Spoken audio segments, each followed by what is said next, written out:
Today we're going to learn how to make our very own custom chess pieces. Stay tuned. Greetings adventurers and welcome to Skill Tree, where we learn how to do just about everything. Now, since I was really young, I've loved playing chess. I was part of the chess club. Definitely the coolest kid in school. Anywho, I've always had a fascination with like chess boards and pieces specifically. And I've always had a strong desire to make my very own. And if you're not interested in making chess pieces, the techniques that we use could be made to make a whole bunch of other things. So yeah, stay tuned for that. Before we move on though, I want to say that my analytics say that only about 36% of you are actually subscribed. So if you can do me a solid and just hit that subscribe button and the bell and help this channel grow, it really would mean a lot to me.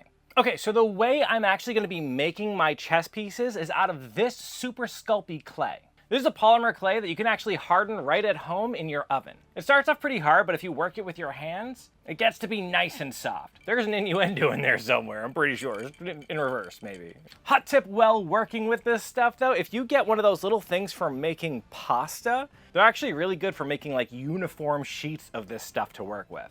Which super comes in handy to be able to like wrap it around things, build stuff up. And you can also just kind of lay it down and use a ruler to cut nice even strips. Just super versatile. I would recommend if you're going to be working with it, totally get a little pasta thing. It's perfect. Now, because I'm cheap, I made a couple of the other tools. One is this one here that's for cutting the clay. And it's just a piece of wire that I put through some sticks. And then one last tool is actually, it's going to be like a little like a spinning wheel of some sort. Basically, I want my chess pieces to be straight and symmetrical. And in order to do this, I think it'd be easier if I can kind of spin it as I carve so that it goes really nice and even. But I don't have one of those, and man, I'm too damn cheap to get one. So I just used my laser cutter here to cut a disc with 1/2 inch increments on it. I also cut these other 2 discs with holes in them that I mounted to the bottom of the board. The thought here is to take this little bearing that I took from a little fidget toy and just push it right into this little opening here.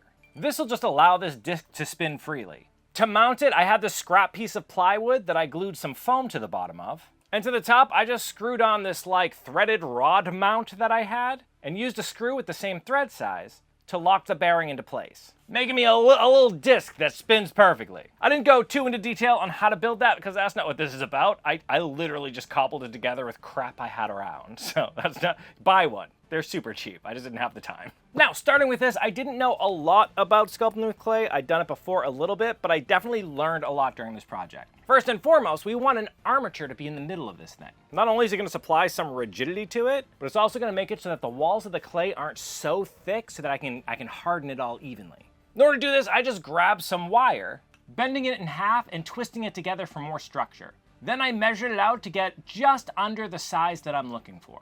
In this case, 4 inches for the king. So there's like actual standards to like tournament chess pieces, and I wanted to follow those semi-closely. I'm not super rigid to them, but semi-closely. And on the upper end, the king is about 4 inches tall.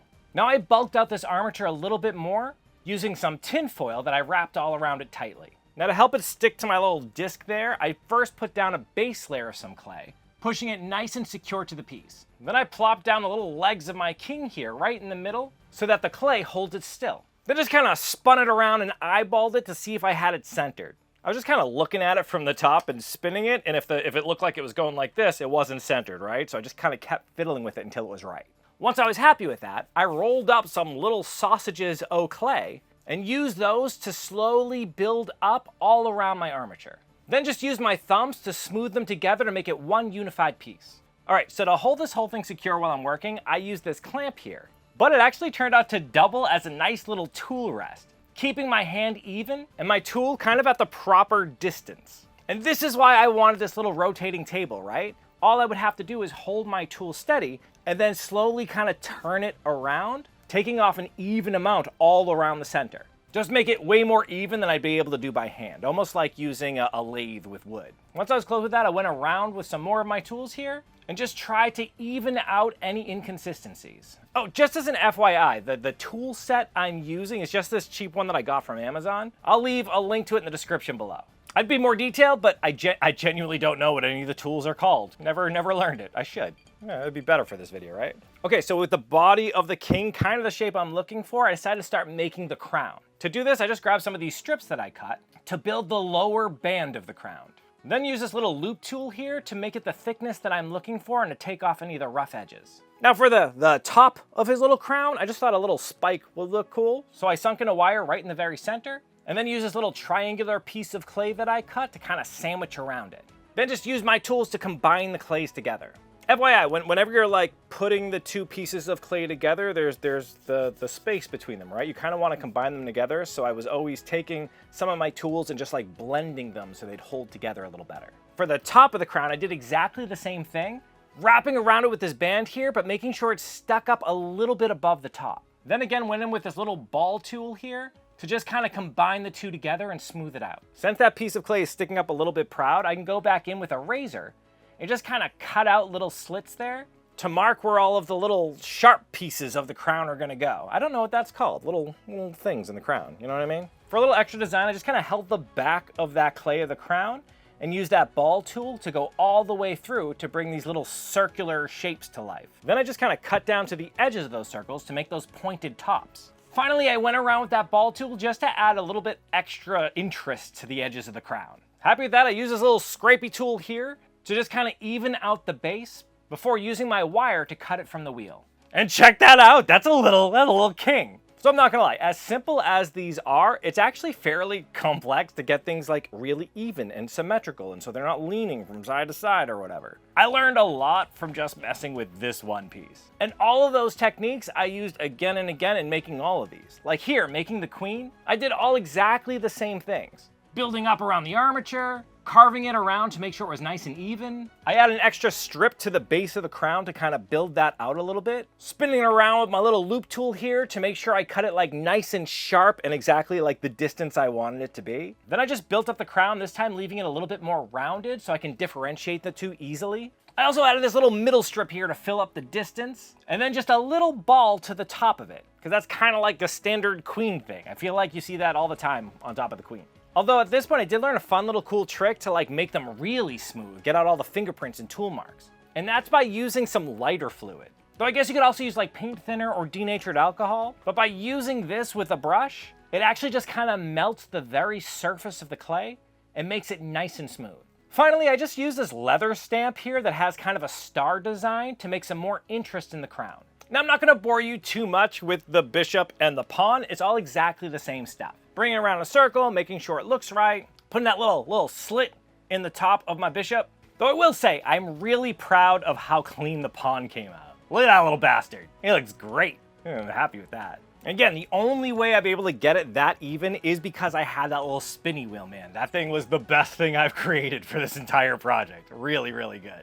Okay, for the last two pieces though, for the rook and the knight, I was feeling a little confident. I decided to get fancy with these ones. With the rook, I started the basic way, making it roughly rook-shaped with kind of the bigger top, a thinner center, and like a big base. You know, it's a little castle is kind of what it is, right? Though I really wanted the middle of it to be almost like barrel-shaped. I don't know why, just creatively interesting to me, I guess. So I just kind of bulked up the center and then did my best to smooth it out. Then just like with the king, I put a strip at the top sticking up proud, so I can make the little crenellations of the tower. After I combined the two pieces together, I added another strip on the inside to thicken those out more. Then I used some wing dividers to make sure it was divided up nice and evenly all around it, so I can go in with a razor and cut where those crenellations will be. Then I went back in with an X-Acto tool and just kind of cut those squares out. Cool, so now I really wanted this thing to look like a tower, not just a little old piece. So I went back in with this sharp little needle tool here and just kind of roughly made block shapes. Then I went back in with this small little ball tool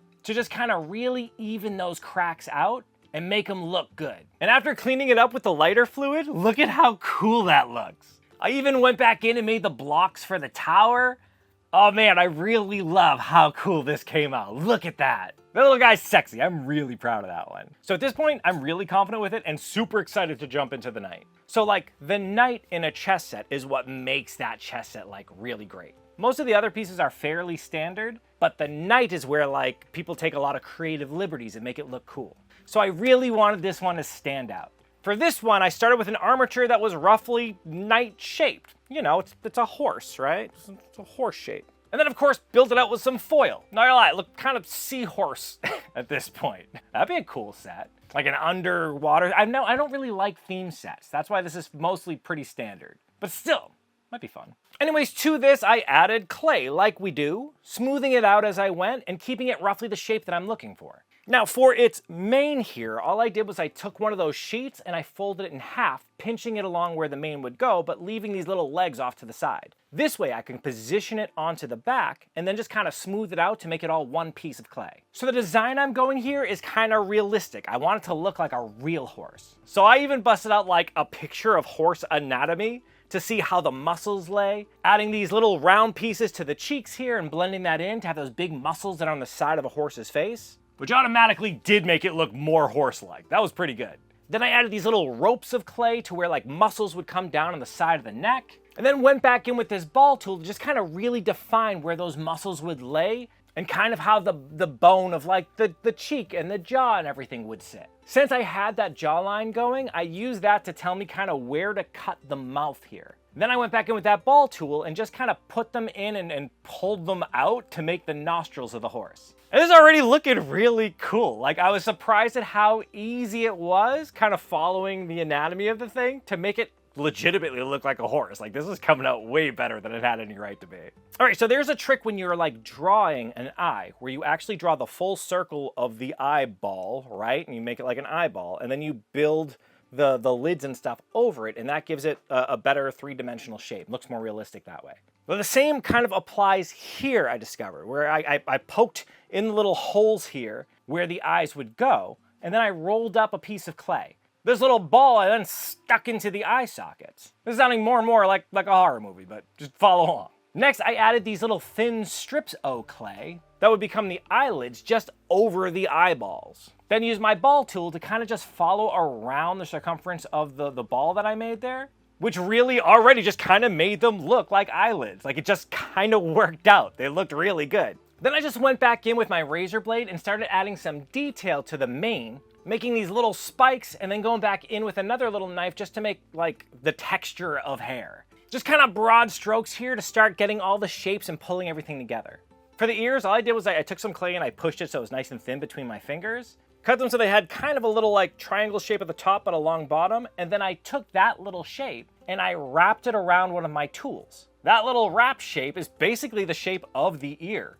I then used kind of the long tail afterwards so that I could smooth it out and make it part of the rest of the horse. This added so much to it, and it was dead easy to do. Now that I have all the broad strokes done, I just kind of went back in and added as much detail as I could.